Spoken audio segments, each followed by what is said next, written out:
to repeal the capital gains tax, and Initiative 2124, allowing employees and self-employed people to opt out of Washington's long-term care insurance. Welcome, Cynthia. Thank you. Thank you very much for the opportunity to talk with you tonight. I am going to share my screen, and I'm going to talk about Initiative 2124 first. I think that it will be the easiest among these to really talk about here. So if you don't mind, I will take a second to get my slideshow up. Slideshow in the beginning. Okay. So tonight we're going to talk about why the League opposes Initiative 2124, which is related to the Washington CARES Act. And I'm going to do it in a couple of different sections. The first section will be one that talks about what the act is that is under discussion here. The second section will be about why we oppose it. And then the third section will be what are the League positions that lead us to that conclusion. And the reason the League positions are so important is that our organization only supports or opposes any action based on our League positions, which are developed from studies and from consensus discussions and development of positions around those the study information. So if we didn't have a position, we couldn't take any action we couldn't take any action at all, actually. So what is the Washington CARES Act? It basically is an act that creates a fund for long-term care insurance that is mandatory for employees in Washington state. And it's the first in the nation program like this, and which is very important to realize. It's a very insightful piece of legislation. The goal is that we don't have working Washingtonians who then cannot afford or access long-term care when they need it. And so I'm going to talk both about the concept here and also about how the legislature saw it based on the findings in the act. So what we know is that Medicare and Medicaid really don't cover long-term care. The Medicaid only covers it after you've spent down all of your assets down to $2,000, and Medicare does not cover it at all. What we also know is that approximately 70% of Washingtonians will eventually need long-term services. And then finally, what we know is that private insurance often costs as much as $1,000 a month, and most people do not have that kind of resource, cannot actually afford that.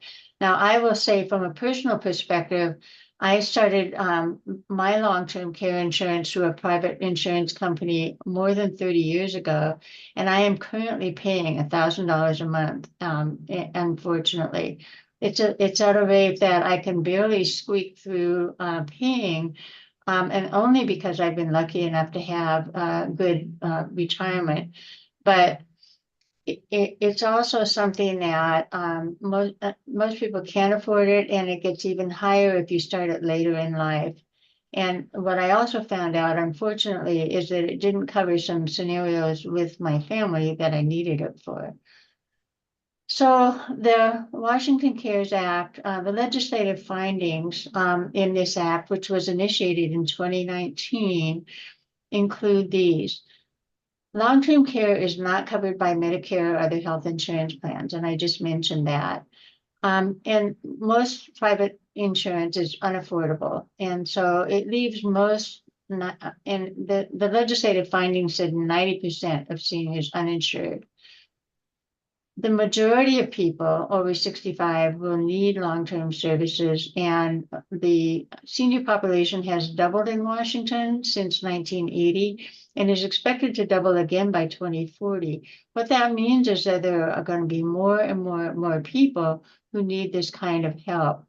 And without access to that, people have to rely on family care and spend their life savings down if they get onto Medicaid. I'm also a person who stopped my job, my career at a peak point. in order to come and take care of my parents at the end of their lives and provide some home health care for them, because they did not have such a thing. And what we know is, this is a legislative finding, but what we also know is that women bear the brunt of this. Women are the ones who stop their jobs and take care of family and then go back to their careers, generally at less income. So going on with the findings, middle-class families are at the greatest risk because they are not on Medicaid, and they also mostly haven't saved enough to cover this cost, and most haven't engaged in the private sector insurance early enough. And the family caregivers who leave the workforce to provide this often lose an average of $300,000 in their own income. And that includes the benefits that they would have received if they were still working. We know how expensive it is to pay for long-term care insurance, and the demographic shifts mean that seniors in the state will not be able to continue their reliance on family caregivers in the near future. So these are all in the legislative findings of the act. So this is commendable in my perspective that the legislature thought this through so thoroughly. Now, how does it work? Beginning last year, employees started contributing a very small percentage of their income to put into the fund. And it's 58 cents per $100 of gross wages. So that is barely noticeable for most people. Then what happens is, as employees contribute into this fund, they generate benefit units. And so the units add up to a total of $36,500, which will be adjusted annually for inflation. What opponents will tell you is that $36,500 just doesn't go far enough. What I would say is that it may not go far enough, but it's better than not having anything at all. And so people who are working and can't afford the private insurance, this is a great addition to their resources when they need it. Then what happens is, if you then decide to use this benefit, it pays for in-home care, which some private insurance is not. It includes such things as home safety modifications and transportation and other kinds of things that most private insurance does not cover. And the requirements to access the benefits are actually fewer and less rigorous than private insurance. So one of them is to be unable to perform at least 2 activities for at least 90 days without assistance. Typically, those activities include things like being able to feed yourself, being able to walk without assistance, get in and out of bed, up and down a chair, that kind of thing. So in my case, my private insurance had 5 characteristics that had to be met along those lines. Now, when I was 30 years younger, I didn't know that. I didn't understand what that meant. So this is actually a better benefit in many ways than the private insurance that I and others have paid a lot for. Secondly, one of the conditions is that substantial supervision is required to protect the patient from health and safety threats due to cognitive impairments. So it doesn't have to be both, but it has to be one or the other. Another feature of this is that even though the fund is created by and paid into by employees in Washington state, once they're eligible for the coverage, it can be taken when a person is out of state. Now, that was an amendment that was made to the act after 2019, but it's a really big issue for people, particularly once retired. Some people move to another part of the country, and this will allow them to still have access to the benefits they paid for. And then a really, really great feature is that there is no out-of-pocket up front, and you don't have to claim for reimbursement once the service is approved. So the way it's set up is you apply for a benefit, a certain kind of a benefit, and then they just keep on covering that as long as it's warranted. You don't have to pay out the money first and get reimbursed later with a lag time.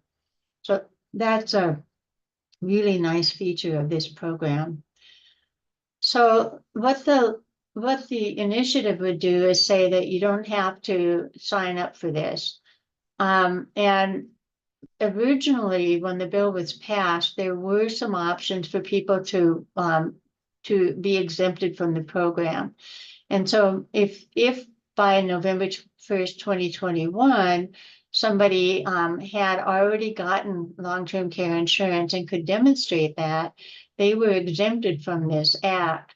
What happened was a lot of people went and signed up for insurance, got exempted, and then canceled their insurance. And I've heard stories from people, from agents who have been dealing with these kinds of cases. So it's not a myth, it's actually true. People would do that. So I'm going to talk shortly about what the impact is if people just keep withdrawing. So now what we have in the law is that beginning again in 2023, you can be eligible to exempt yourself from that 58 cents per $100 of salary if you live outside the state, if you are the spouse or registered domestic partner of an active duty service member, if you have a non-immigrant work visa, if you are a veteran with a 70% service-connected disability rating or higher, and if you're veteran with a 70% service-connected disability rating, and you will get a permanent exception. So the law allows for some kinds of people in certain cases to exempt themselves from this fee. Now, what does this initiative do? So what it says is that anybody who is going to participate in the program has to opt in, and they can opt out at any time. So it's not automatic. It will add a lot of paperwork to the whole process, and it will actually create chaos for the program. So the rest of this text basically deals with that scenario. The consequences are dire, basically. So it works kind of like a Social Security fund, only on a much smaller scale, of course. People pay in over a period of time. That money that accrues into a larger amount of money, which is invested, and it adds value to the fund over time. And so if people just go in and out at will, and most people we've found do not want to pay it, even though it's a nominal fee, then what happens is the fund can't do what it's set up to do. It just simply cannot retain the amount of money and make the investments that's necessary to provide those benefits to people over time.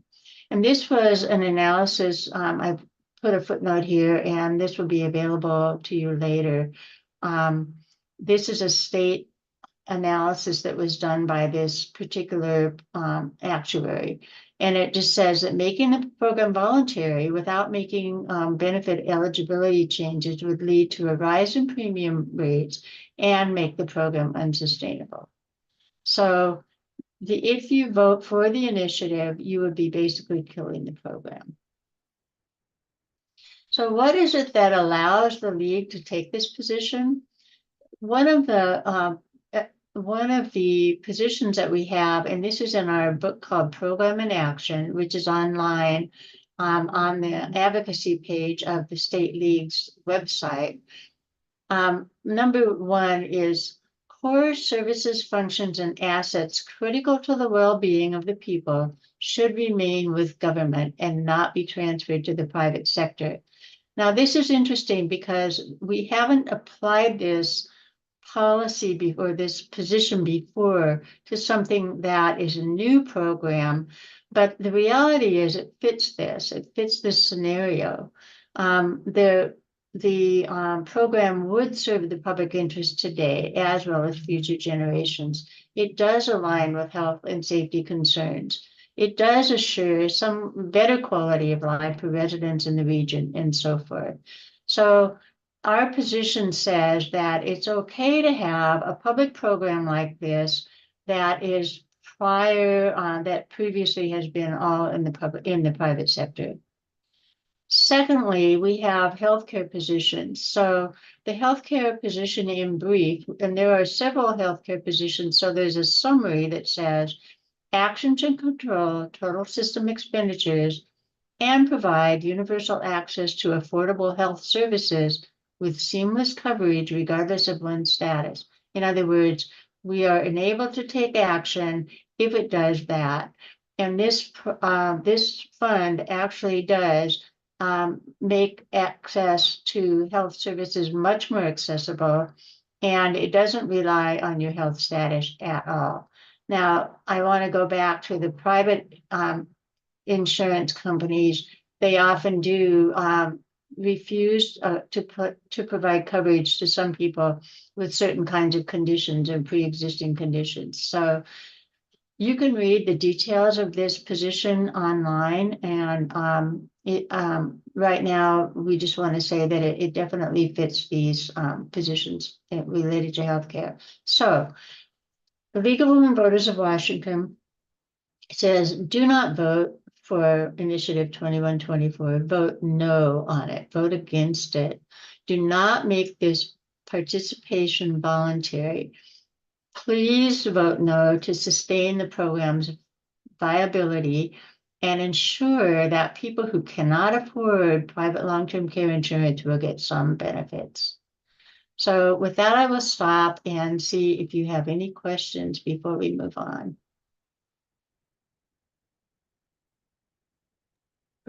Cynthia, there was one question. Is there a plan to invest Washington Cares funds where there would be a better return on investment? It may pass now as people are contributing to Washington Cares, but I think is anybody looking at more alternatives to investing the funds for better return? Well, the state treasurer's office does all the investments, and they have ways of analyzing and doing a good job. And to my knowledge, the treasurer's office has pretty universally come up with good investments. So I don't think the law deals with specific ways of investing, but the treasurer's office will handle that. It's very comparable to other funds that the state manages. Are there any other questions? Do public school teachers have to join under the current bill? Yes, they do. All employees in the state of Washington, other than those very limited ones that I mentioned, do have to join. It is mandatory for them, unless they meet one of those other characteristics or conditions. Well, there are no further questions now, but you can ask some questions at the end of Cynthia's remarks. Again, well, one more just came in. What happens if the fund goes away as a result of the initiative passing? I think you probably covered that. Well, what I don't know is what will happen to the cash that's already been accrued. Oh, okay. I don't know the answer to that, and I don't think that's provided for in the law because we're assuming it will be sustainable. But what I do know is that if the initiative passes, this fund just won't work. It just won't. What I'd like to do is go to 2109, if that's okay. And I'm struggling with my cursor here, trying to make sure I have this up. Okay. So I'm going to talk briefly also about Cynthia, before you bring that up, there were two more questions. Maybe we can get them answered here. Is the $36,000 the total one can raise in the contributions? Or do you keep Or does that amount keep going up? If you're asking whether the $36,500 in benefits is the total you can gain through the program, that is true right now. The assumption is that that amount will grow over time, but for right now, once you've paid in to long enough to be eligible to withdraw anything, that is the maximum. And we'll make this the final question for this topic. What happens to the investment in the fund, the personal investment, if they do not use it? You don't have to access the insurance. It's kind of like some of those other things like Medicare and Medicaid and all of those other social programs. It stays in the fund. It stays in the fund for the benefit of all. So I just want to add one more comment about it. That is a low benefit, and everybody agrees with that. But there needed to be a way to start this off to make it palatable to as many legislators as possible and to the public. The $36,500 will go a long way for somebody who doesn't have any other resources. And oh my gosh, I just lost my train of thought. That was any point. So I just want to say that, oh, I know. The point was going to be that when somebody goes on Medicaid, you're taking money out of the state without contributing anything. And so for the state of Washington taxpayers, this is actually a much better deal than having more people drain down their resources and go on to Medicaid. So believe it or not, it's actually a net gain for everybody. So I just wanted to add that one last piece. So anyway, Okay, that's all we have for now. So you can go on to the next initiative. if I can just find my PowerPoint here. Hold on one second, please. I've got too many of one and not enough of the other. Okay. I apologize, all of you, for the delay here.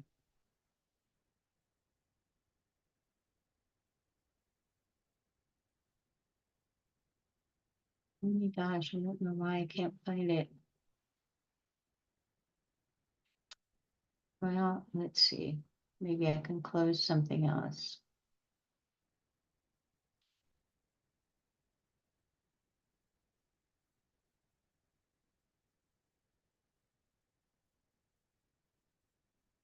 I totally apologize for this.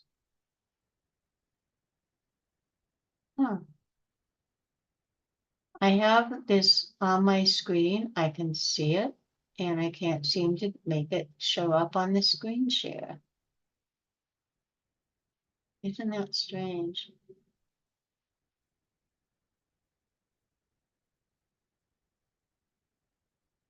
Oh my gosh. Well, you know what? Marty, do you want to go ahead while I Well, log in? maybe close it and reopen it. Yeah, I will work on this. Well, if you want to give me a minute or two, but otherwise I think maybe just move ahead and I'll come back on this on the back end. Okay, well, there was one other question that came in. Maybe you could answer this. If you have other resources, does that diminish what you can receive from the Washington CARES Act? No, that's one of the good things about it. It doesn't require any income level, nothing like that. You've paid into it, you're eligible for it. Okay, well, I will start my presentation, then we'll return to Cynthia after mine. Thank you. So I'll be talking about two initiatives, 2117 regarding the Climate Commitment Act and 2066 regarding clean energy in buildings. Marty, I'd like to introduce you. Oh, okay. Martin Gibbons, he's the Climate Change and Energy Issue Chair, and he's also the second Vice President for the League of Women Voters of Washington.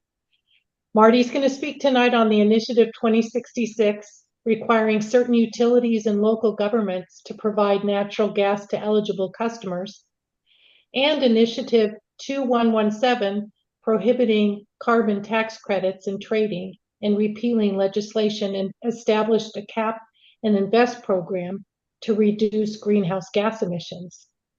Take it away, Marty. Thank you, Callie. Sorry to steal your thunder.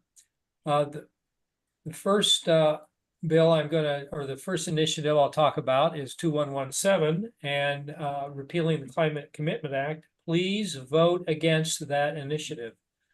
The Climate Commitment Act is an important part of the state's policy to reduce our emissions, and it sets a price on carbon for about 75% of the emitters in Washington state.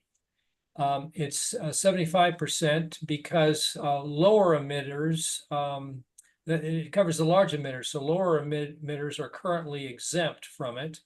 The breakover is 25,000 metric tons per year. And above that, the emitters must purchase allowances 4 times a year. Well, they're available 4 times a year at auction. Also, somewhat exempt are energy-intensive trade-exposed businesses or entities, and that involves companies that have a huge amount of their cost based in energy, or they have a wide market for their goods and services, so they're exposed to trade with other areas that may not be addressing climate change as aggressively as Washington does. So those EITE are awarded free allowances, but those free allowances decline over time. So they have to do something in the meantime. In some cases, instead of allowances, offsets are permitted. So they buy in an offset market of some kind, a way to avoid emissions. Somebody else is avoiding emissions, so they purchase that. The offset market is problematic. And in last session, there was a bill to link our allowance markets to a few other markets in North America, specifically California and Quebec. And by linkage, it would probably stabilize the allowance cost. And so it'd be more predictable for businesses. The allowances are sold at auction 4 times a year. And the state retains the proceeds from those auctions as revenue, and they are bound to invest that revenue in specific ways. The allowances decline over time. So by 2050, there'll be no more allowances available, and the companies will have to have their emissions reduced. This is really the intent of the Climate Commitment Act, to drive down state emissions. If everybody doesn't do it, the globe will be in trouble eventually. So we have to do our part. Fewer allowances in the intervening years will mean the allowance prices go higher. So there'll be more incentive for businesses to reduce their emissions. They do have alternatives to reducing their emissions. And well, that's the alternative, reduce your emissions. And the Department of Ecology has a large web page on how this works, and so later you can take a look at that if you're so interested. So investments from the Climate Commitment Act revenue, the investments are specified to cover certain things, including increasing energy efficiency throughout the state, reducing pollution where it occurs, restoring environment, so damage that maybe has already occurred due to climate or even other effects of neglecting our environment. It also, a big chunk, about 35 to 40%, is earmarked to correct environmental injustice. So that would cover burdened communities that experience more pollution or higher temperatures in climate change, or some other burden that tends to be located in certain areas. Part of the funding goes to improving our transportation infrastructure. The Environmental Justice Review occurs every 2 years to ensure that the investments to the overburdened communities and to tribes is occurring according to their needs and according to efficiency and effectiveness. The bill, the enacted Climate Commitment Act is 5126, passed in 2021. It's 83 pages long, a fairly long bill. It's very complicated. But you can learn more at that link at the bottom there. Now, Initiative 2117 is an initiative to the legislature. So it first went to the legislature. So it acts just like a bill in the legislature. Now, the legislature declined to act at the end of last session. So it comes to now appear on our November ballot as one of the 4 statewide initiatives. It prohibits all state agencies from implementing a carbon tax credit trading program. So it repeals the Climate Commitment Act. It prevents, based on it's an initiative, and if it's passed, it prevents any policy changes from those policies for at least 2 years. So we'll struggle to replace that incentive to reduce emissions, and the state will lose almost $4 billion estimated right now through 2029. More detail is in Ballotpedia, which is another good source for comprehensive information on initiatives and other issues. The initiative is about 4 pages compared to the 80-some pages in the original bill. And it does have a fiscal impact statement, which is complex, and it's estimates, of course, at this point, projections. So what happens if 2117 passes? Revenue is no longer available to do the things intended, such as redress environmental injustice, reduce emissions from buildings, improve transportation, and it eliminates the incentives for the biggest polluters to reduce their emissions. We cannot achieve our emission goals if 2117 passes. And as Cynthia described, there are league policy positions supporting our opposition to this initiative. And these positions include reducing emissions of heat-trapping gases, which it does, addresses long-term impacts of climate change on public health. It prices carbon, and we are indifferent as to how we price carbon. We have no specific position on it, in other words. This is a fee on carbon. It combats air pollution and increases energy security and creates new jobs for the expanding clean energy markets. It accelerates the transition to cleaner, more efficient energy standards, primarily in our buildings, but other transportation as well. It emphasizes energy, well, our policy is to emphasize conserving energy and using efficient technologies. That's the league policy. And to invest in renewable energy. As Cynthia said, there's a link to our program in action and impact on issues documents that contain all the league positions. Washington has been busy for at least 5 years, probably longer, I think, cutting our emissions. And one of the laws was to force down our emissions over the next, it was passed in about 2021, I think the latest incarnation, to get down to 95% below the 1990 levels. And we've been cycling around about 100 million metric tons of CO2 equivalent. In other words, some gases are more emitting or more greenhouse active than others, but we've been kind of dancing around that 100 million metric ton mark. But now our objective is to drive it down to 95% below that level by 2050. We have a lot of work to do. The Climate Commitment Act is part of that. In fact, it's the biggest part of that. That's the same curve in red. And so by 2030, we have we need to reduce it to about 50% of where it was in 1990. We've enacted some legislation to force that down, including reductions in hydrofluorocarbons, which is another powerful greenhouse gas.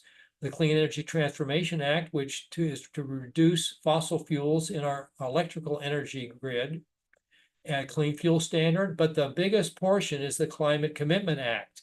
If we lose the Climate Commitment Act, we will have lost half of all the legislation we've done to drive down our emissions by 2030. And these have to carry on through 2050. We have to do more legislation. We have to do more policies to continue to drive it down and do our part in reducing global emissions. The CCA funds do a lot of work as well to force those emissions down, including clean transportation investments. One of those is a free youth transit pass to allow them to mobility in our ever expanding clean transportation system. Safe bike routes to schools, so enable more biking for health and low emissions to schools, but they have to be safe, of course. So it's to invest in that. Public electric vehicle charging stations. The more of those, the more people can consider purchasing an electric vehicle for its benefits as well. And then one of the investments we're already making is in a fleet of electric or really hybrid ferries right now, but eventually they hope to be all electric.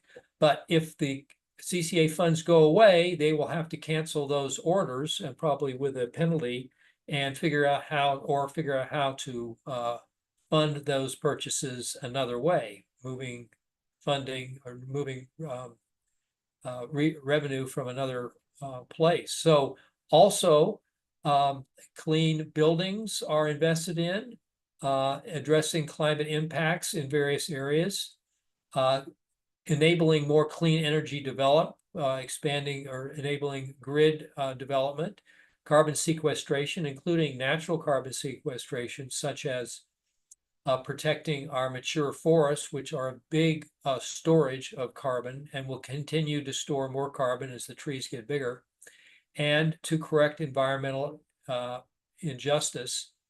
As I said, that's anywhere from 35 to 40% of all CCA funds are intended to go to that environmental justice investments.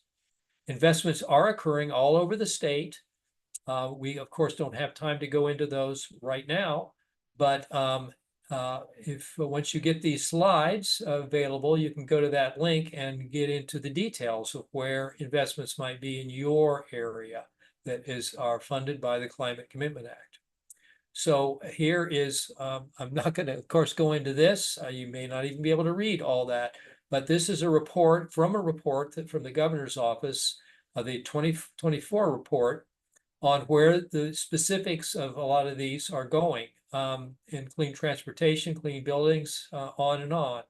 And so there are specific projects either in planning or underway to use the Climate Commitment Act funding to make a difference in people's lives and to reduce our emissions across the state. That report is available at that link. And now, the biggest objection to the Climate Commitment Act, and the reason that the initiative was created, at least the claim, was due to high gasoline prices. Now, there's a lot of drivers of high our gasoline prices, because first of all, petroleum is a global commodity, so the price of petroleum, the primary constituent of gasoline, will change based on global pressures. Washington also has a gas tax, which is part of the price of gasoline, and it's about 45 cents a gallon currently, and it's collected and paid by the fuel distributors. So nobody sees that until you pump the gas, really. And the gasoline tax also maintains our transportation system. Now, the CCA allowances are a cost of doing business for all companies that emit greenhouse gases, at least the biggest emitters. And petroleum is one of the big emitters. So the emitting industries can choose how they cover that cost of doing business. They can reduce their emissions. That will reduce their costs of having to auction for the allowances. They can charge their customers all or part of those increased costs, or they can cover it with their profits to reduce their tax burden. It's up to them. Gasoline, once again, is a commodity, and it is priced on what the market will bear. Typically in Washington, the profit margin on our gasoline is higher than it is in many other places in the country because the market will bear those higher prices. There's a good article on that from the link below from Clean and Prosperous Institute. If you want to read more, I took a look at gasoline price changes in the last 4 years anyway. So before the climate, or really 5 years total, almost.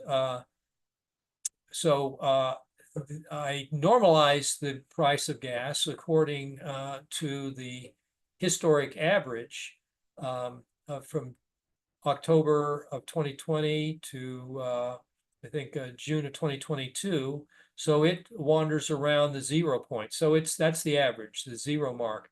And in August of 2022, in other words, the summer of 2022, it took a big spike up. I haven't labeled what that spike was driven by, but probably world events. But then it came back down right before the first auction of allowances. And then it started growing again. And as the allowance price has stabilized, it was very high in the first allowance of January of 23. So perhaps that sent the price up. And what the proponents of the initiative claim is it costing anywhere from 50 cents to $1 in our gasoline prices. I can't support that conclusion with my analysis. Instead, as the allowance price has stabilized and come down to about $30 an allowance rather than the $50 before, I think it's the price of gas has stabilized to about 20 cents higher than the historic average. And this has all been normalized, so it's equivalent to other years. So therefore, the league is recommending retaining the Climate Commitment Act. We've delayed taking action for too long. We can't move fast enough now to reduce our emissions. We can't backtrack to where we were before, which this initiative would be a backtrack. We have to think long into the future, including maybe 7 generations, to ensure they have the same benefits or the same opportunities that we have. And with an increasing climate, that won't be the case. With the increasing global warming, that will not be the case. So takeaways I'd like to leave with you on this: the Climate Commitment Act is a price on carbon.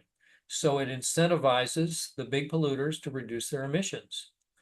We invest the revenue from the Climate Commitment Act to increase energy efficiency, correct environmental injustice, and reduce pollution from fossil fuels. And let's remember, fossil fuel pollution harms children the most. That's why the league opposes repeal of the Climate Commitment Act and opposes Initiative 2117. There is another initiative that also is backtracking on our climate policies, and that's 2066, which is a repeal of one of our clean energy transition bills that was just passed in last session, and it involves access to natural gas service. So this is what the initiative 2066 will do. It was a bill 1589 passed in 2024, for which we advocated in the legislature. It repeals that bill. In addition, it blocks state and local governments from regulating access to natural gas service in their regions. It prohibits the state building code from limiting natural gas usage and discourages incentives to transition to full electrical energy in buildings. The result of that will be prohibits local governments from regulating a dangerous substance. It gives special protections to the fossil fuel industry, in fact. And for these reasons, we oppose this initiative. More information from Ballotpedia again. So HB 1589, which is a transition to clean, affordable, and reliable energy future, It applies only to Puget Sound Energy, only the biggest utility that supplies both electrical and natural gas service in the state. So right now it applies only to them, but it's a planning bill. It specifies that PSC must plan for an eventual transition away from methane. It doesn't require anything, it's just a plan. It's a planning tool. It consolidates and clarifies multiple planning processes required by the Utilities and Transportation Commission. So it makes things a little more efficient for PSC and a little more transparent for people reading their reports. It does not ban natural gas service in existing or future buildings. And that is the claim by the initiative proponents, that that they're trying to stop a ban of natural gas. We have no policy in the state that bans natural gas service or will take it away from anybody who has it now.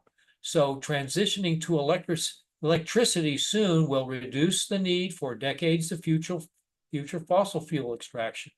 And fossil fuel extraction, whether it's petroleum or natural gas itself, results in methane leakage. There's no getting around it. Even the supply pipes and the supply lines in buildings leak methane at valves and other places in the lines.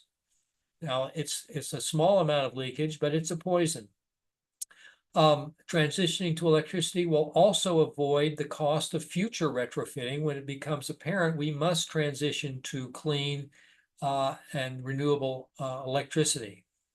In fact, PSC supports this bill and had from the beginning of its introduction in the legislature.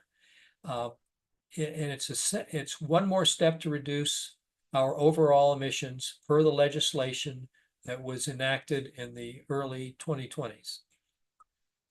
We can read a lot more at those links as well, but I'm summarizing it for you right now.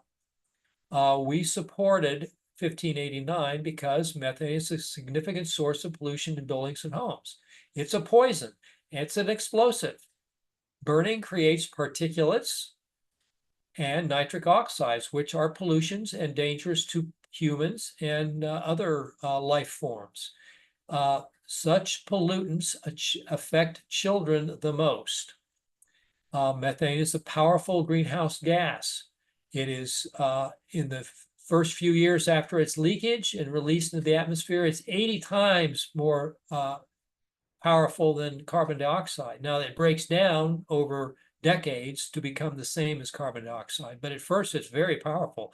And we're talking our biggest challenge is the next 30 years. Well, as I said, fossil fuel extraction is a source of leakage. Service lines and buildings leak. Benefits to electrification. Current electric heating, in other words, heat pumps and cooking technology is capable and in many ways superior to natural gas. Modern heat pump systems are getting more and more efficient and more capable in cold weather, and they use less energy than the energy in methane.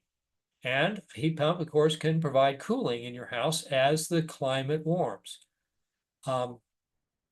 From the program in action, source of our positions, state energy policies should maintain human health and safety and preserve environment and conserving natural resources. When an energy source is chosen, the efficiency of the source should be taken into consideration. Those are our positions, and they support our opposition to this initiative. So maintain our transition to clean and renewable energy, continue reducing our climate changing emissions. That's part of this effort that would be repealed. Retain local government's regulatory ability to do what's needed for their constituents and their residents. Continue improving healthy buildings. Pollution in buildings is a health hazard. Continue modernizing our energy for climate resilience. The modern way will be electricity. So therefore, vote no on 2066 and all state level initiatives. We do have some more webinars I'll advertise right now. Here's today's. And the lobby team is sponsoring 2 more if you haven't heard and you'd like to hear this again or tell your friends. 2 more next week. We'll cover pretty much the same information. And I do have references. Some of those are being added to the chat, but there's a lot more in the PDF that I will be sharing with the Seattle-King County League with more detail in here. You can learn all about this and other climate crisis issues. So that's my presentation. And do we have any questions, Cynthia? Yes, we do. We do. So the first question is, can you just synopsize some talking points that the audience could use when talking to the public? Okay, let me back up here. I was trying to do that.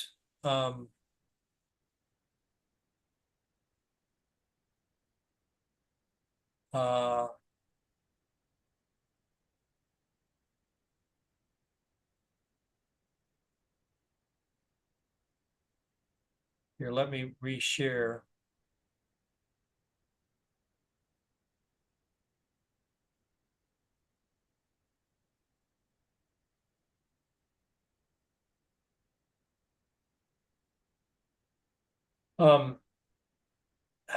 So these are some things to remember on the initiative,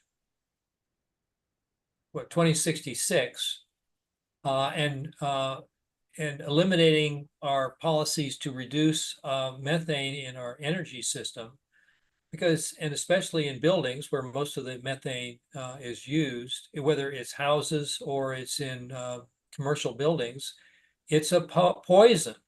And when it leaks, it's poisonous. And there is a little bit of leakage in every methane line that comes into a building. A cooktop with powered by methane creates particulates and nitric oxides. Even a furnace will create a certain amount of that. These pollutants affect children the most, and they have been tied in studies to asthma in children.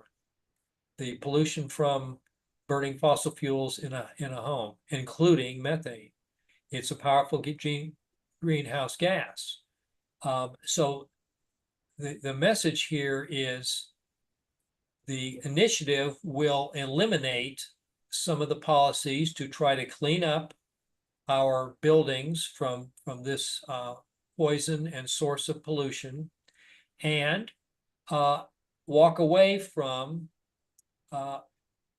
electrical systems that are getting ever more capable and in many ways superior to gas. Now, one of the claims is that everybody should have the choice of whether they choose methane or electricity. That may be true. People deserve to have a choice. However, people who are renting typically don't have a choice. It's what is in the rental that they find themselves. They don't have a choice to pick one or the other. They're putting there many rental buildings or many apartment buildings going up now are all electric. And as I understand it, talking to a builder, they have no trouble getting the heat pumps and the induction ranges. It's a little more expensive, but the savings will be achieved in the years following. So this is a list of what I consider talking points for 2066. And we can talk, maybe we can talk more after, in the few minutes after both of our presentations to find Marty, out more. could you Okay. talk about talking points for the initiative 2117? I could. Let me.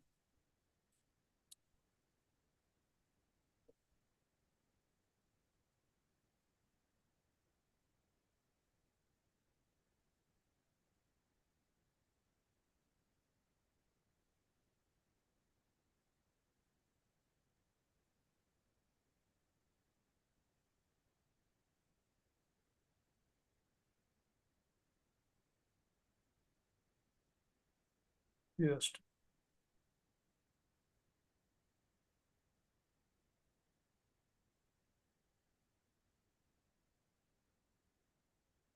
So really the takeaways, the talking points, Climate Commitment Act is a price on carbon. It is not a it's not a increase in the gasoline. It might increase the gasoline price a little bit, but not as much as has been claimed. It incentivizes big polluters to reduce their emissions. Take a screenshot if you're there, if you want these right now. We invest the revenue to also reduce our emissions in the state and to correct environmental injustice. This is an important factor as well. And to reduce the pollution in fossil fuels as the other policies also do. I got to emphasize again, fossil fuel pollution harms children the most. So whenever we can electrify with clean and renewable electricity, which is being invested in as well, that makes our environment inside and outside cleaner. In fact, one of the investments they're making with Climate Commitment Act funds is to electrify school buses. So that will reduce the diesel emissions hanging around middle school as the buses are idling, waiting for the children to board. A lot of pollution is pouring out of those buses right next to the school right now. So with transitioning to electric school buses, we'll eliminate that pollution and eliminate that health challenge for those children. So Marty, the next question is, are there some changes that the legislature could have made to the Climate Commitment Act that would have not put the bill in such jeopardy? Some of the, one of the biggest, I think, arguments was they didn't estimate the increase in gasoline prices. I'm not sure how they could have done that better, frankly. Another objection is they haven't come through with exemptions for fuel pricing for agriculture. And I frankly am not sure why that was supposed to be an exemption and why that's been difficult to get the rebates back to farmers. But there was, I could go into a lot of detail here, and there was a competitive bill at the time the Climate Commitment Act was passed. It was a tax, a straight carbon tax, and then that was going to be invested in the same kind of investments. But the legislators that promoted the Climate Commitment Act said that carbon tax is optional in that we can just pay the carbon tax and not reduce our emissions. So you just never know if it's really going to drive down our emissions. What we need to do as a globe, as a country, and as our state, we all need to do our part in reducing the emissions. If we don't reduce our emissions, we will experience a growing climate crisis. So the Climate Commitment Act was targeted at forcing down our emissions. Now, and the Climate Commitment Act is extremely complicated, and it is going through revisions every legislative session. There are fine points of refining the Climate Commitment Act to make it respond better. One of them is to combine our market, our allowance market, with other markets. Right now, I think the only available are really California and Quebec, but we are studying now how to do that. That will stabilize the pricing and improve the performance for business. In other words, it'll stabilize what the business is looking at, and they'll be able to plan for that better. So Marty, we have 4 more questions and only a half an hour left in this. So I'm thinking, let's do what we can in, say, the next 5 minutes. Is that okay? Okay, Or fine, 10? yes. I'll try to answer them fast. What is the state doing to shore up our electric grid as we transition away from fossil fuel? Well, one of the big problems there is permits to actually expand the grid, run new lines and such. And some of the investment is to enable us to hook up to more of the renewable clean energy, such as solar panels and wind energy. But permitting is a real problem, and local resistance is a problem, and local areas should have a voice in where these are cited. In Yakima, there was a legal challenge to citing some wind energy down there. We will have to import wind energy from where the wind really blows, like Montana. They're putting up a lot of windmills there, and the plan is to buy electricity from Montana. I think we do already, or we have in the past, bought coal-fired electricity from Montana. But those are the permitting is really the tough part of achieving renewable energy and deploying it around the state. And that's a problem for the whole country, really. Every locale a power line comes through has to permit it themselves. So it takes years and years to get a permit, or all the permits lined up, and it's expensive. Thank you. So the next question is, how are carbon emission levels tested and analyzed statewide from year to year? Yeah, the Department of Ecology depends on surveys done by the federal agencies. And so it's frustrating for me, certainly, that we are years behind in the data comes in years after it is estimated. Now, we don't have sensors everywhere to measure it. Well, there are some sensors, but we can't identify who's emitting and who isn't, other than their inputs and their technology. So it's estimates for how much we're releasing, such as how much gasoline we use and how much coal-fired electricity we're using. Our last coal-fired plant is in Centralia, and it's due to close next year. And so we will not have any more coal-fired electricity coming in. But it's their estimates based on analysis, and they're compiled at the federal level. And so we don't get our data for about 2 years after it happens. So that's a big challenge right now. And then we have disruptions, of course, like the COVID crisis that drove estimated emissions down, and but then they're bouncing back as well. So there are two more that I already had lined up, and we've got a couple more in the Q&A. What I'm going to suggest to people putting more questions in the Q&A is that we will try to respond to you in writing in some way, maybe sending answers out along with the PowerPoints. So one of the next two is, Marty, you mentioned that some companies are exempt from carbon tax credit trading. Could you comment a bit on those companies? Are the server farms on the Columbia River exempt? No, they're not exempt, but who is mostly exempt are airlines, for instance, that are big users of fuel, and there's not a good right now substitute for aircraft fuel, and they fly all over the country and all over the world, so they're trade exposed essentially. Their fuel, they have to buy it all over the world. And then energy intensive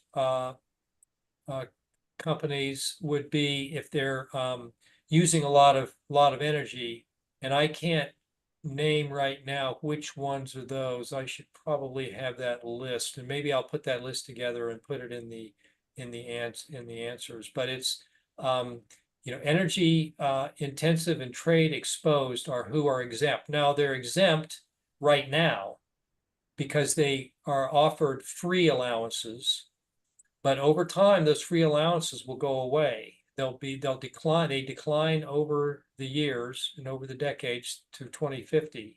So they'll have to figure something out.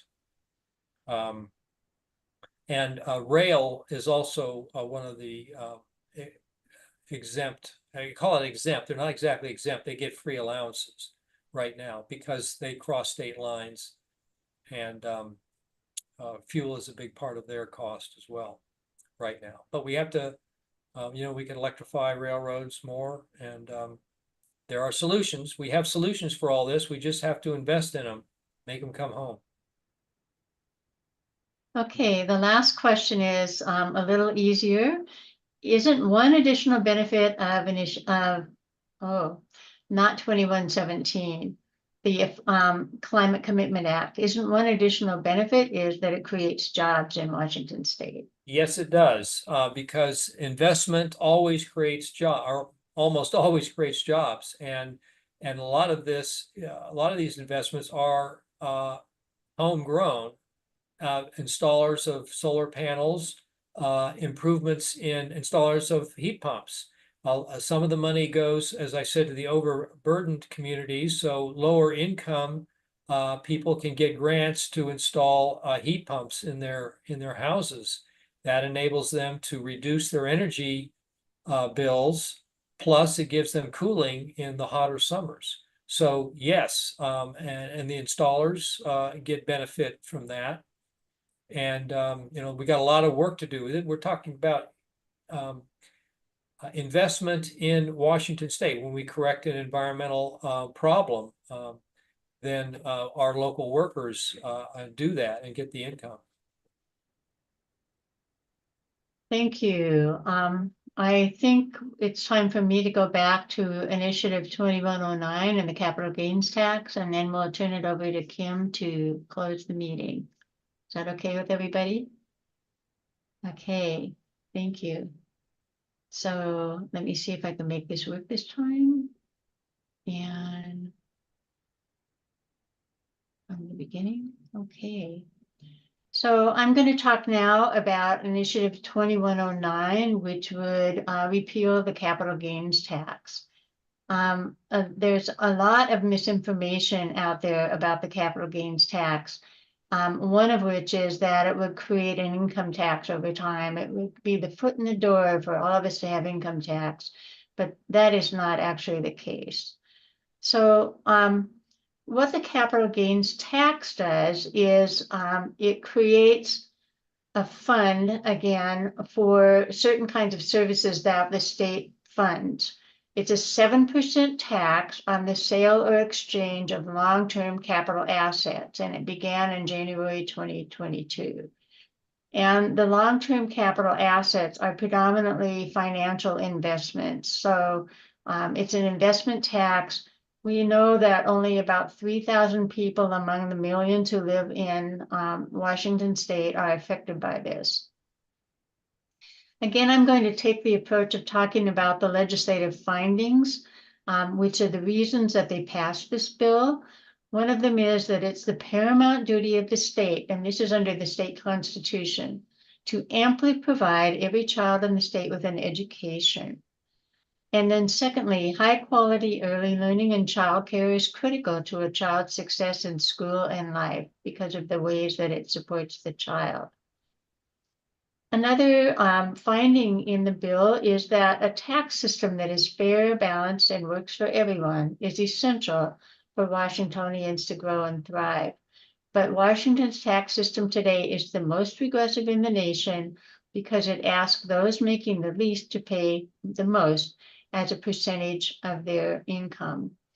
Middle-income families in Washington pay 2 to 4 times more in taxes compared to the top earners.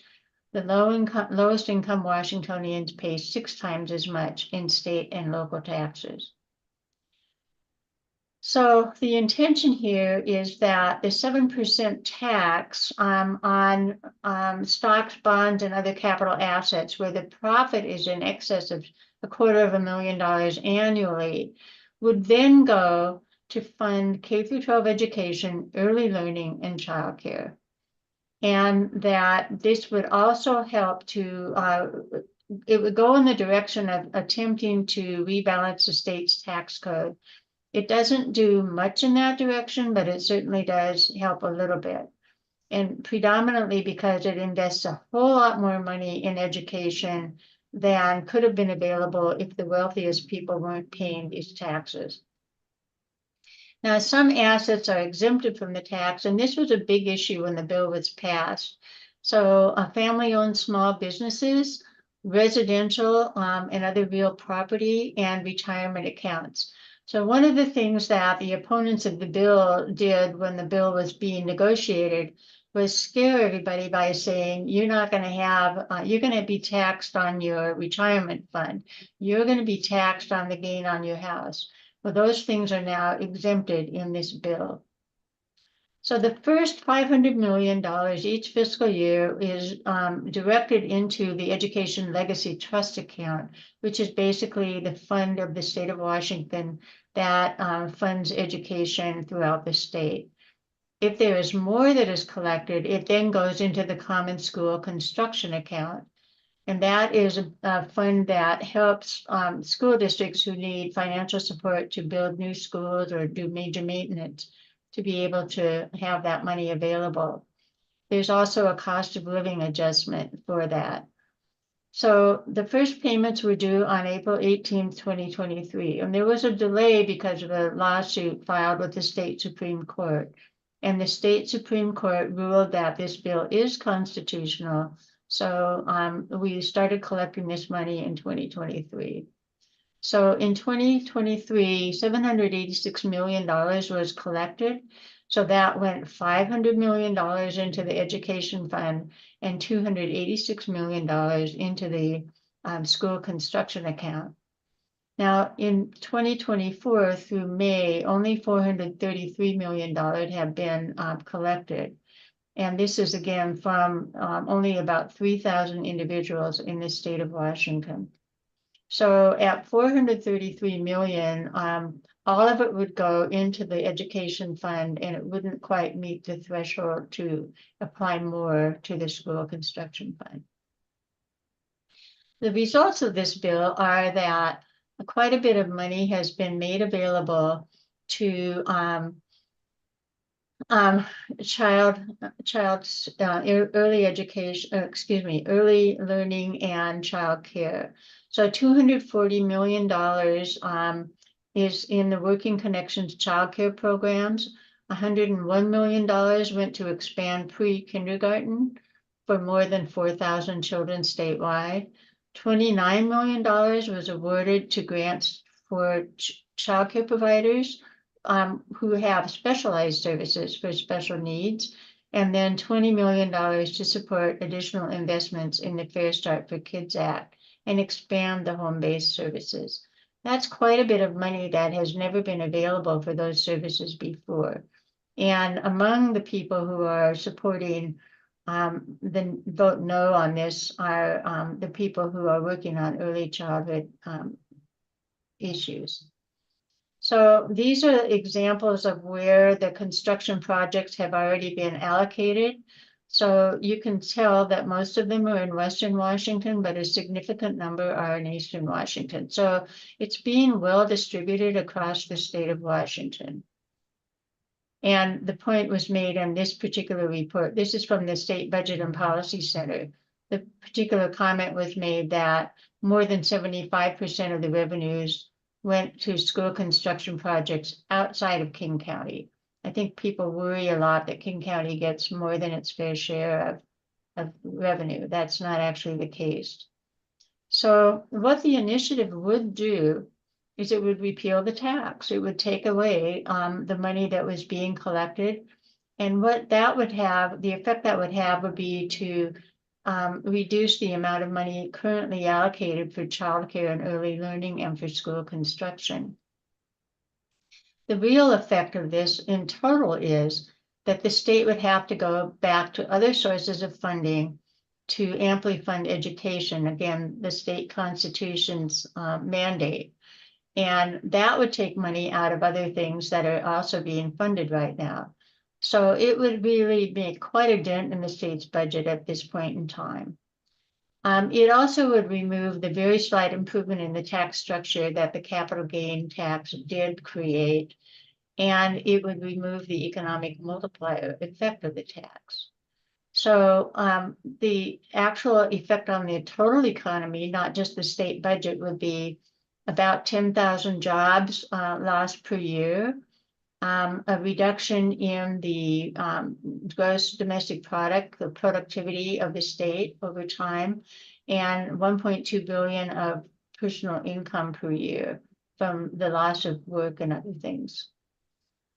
So again, the league only allows us to advocate in one direction or another based on our positions. So the positions that we have that support our opposition to this initiative include these. In our social policy category, we have action to support stable and adequate funding for children at risk, with priority given to prevention, early identification and intervention services, community-based treatment programs, day treatment programs, and residential care. Those are things that we just identified have been getting funding or will be getting funding, hopefully, from this capital gains tax.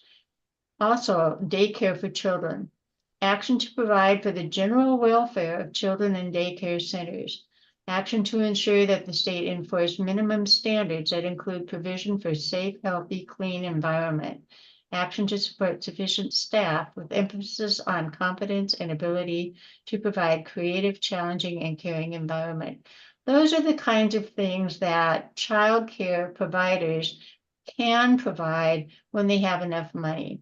And among the really rough things that is happening in that world is those people who are raising our kids and helping us raise our kids are actually often very underpaid. And that means that they then come with less training and skills than we would hope for. So removing this tax would have a very detrimental effect on the improvements that we were hoping to make in those systems. On social policy, another one is that action to support quality of early care and education birth through 5 to maximize the child's future development. I'm not going to read all the rest of that. You can read it later. And then in education, which is also the biggest piece of this, we have a position that says we support in principle the Basic Education Act and the Levy-Lid Act. What that means is we support the state funding education amply without having to resort to local levies to get education systems up to where they need to be to provide a good education for our students. And then the second one is it's actually repetitive to what is in our position on revenue. Obtain a balanced tax structure to maintain uniform assessment practices to ensure equitable and sufficient financing. And I just cannot stress that point enough. Continuing on in the education category, adequate and stable state funding of common schools, support closer links between schools and social services, and then the state has the responsibility for amply funding both education and those social services. So the child care and early learning come along with social services, not just in the schools, but preparing students for school.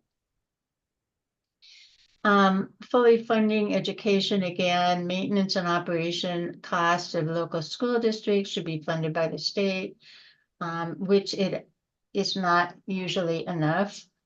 And then in our state tax policy, the league says, in brief, action to obtain a balanced tax structure that is fair, adequate, flexible, and has a sound economic effect. The capital gains tax would, in fact, help achieve those characteristics. And inequities in the distribution of the tax burden should be removed. Ability to pay is an important criterion. This is going a step in that direction, not far enough, but a step. So the league's position on Initiative 2109 is to vote no. Please retain, do not repeal the capital gains tax. Retain the funding for early learning. Retain people with great wealth paying a fair share of the tax. retain the funding for school budgets, and to note this is an excise tax, it is not an income tax. Then the little square, a rectangle off to the side here on the right is 99.8% of taxpayers do not pay state capital gains taxes, almost nobody. But the ones who do have the money, and it can really help us a lot. So I'm going to stop sharing, and Marty, you can let me know if there are any questions. Yes, there are. Did the money put into the Education Legacy Fund in 2023 increase funding or just replace state funding? Oh, no, it was added to. The state has never, there was a Supreme Court case a few years ago that declared that the state was not properly funding education according to its constitutional obligations. And since then, the legislature has been trying very hard to get that funding up to where it needed to be. This is one more step in that direction. It is not replacing anything else. That said, if that money goes away, the state still has an obligation to fund education at that level. So it will cause a big dent and a lot of consternation in our next legislative session if this initiative passes. Another question is, where can we find information at the county level on how many have paid the tax and how much money has come into the county as a result of this tax? I don't think there's any money that goes to the county other than to services through services that are funded by the state. So I don't have the answer right now to how you would find that distribution, but I can certainly look for it and try to get back to people with that information. Okay, any more questions? You can type them in. How are we doing? It's 7 minutes. Yeah. I just want to thank everybody for this opportunity to learn about these, and we hope that you will take away these points and talk to your friends and neighbors about voting no on these initiatives. Thank you. And I was going to say the same thing. Thanks to all of you for coming. We really appreciate it. And thank you to our wonderful speakers, Marty, Cynthia, you did a wonderful job, and also Callie. And I wanted to let you know that all of this information will be sent out in an email within the week that you will all receive, and it'll have the information in it. We hope you enjoyed the webinar, and if you believe in the League's mission to empower voters and defend democracy, we hope you will think about joining our team or making a donation, because we survive off of a donation. We're a volunteer organization. So thank you.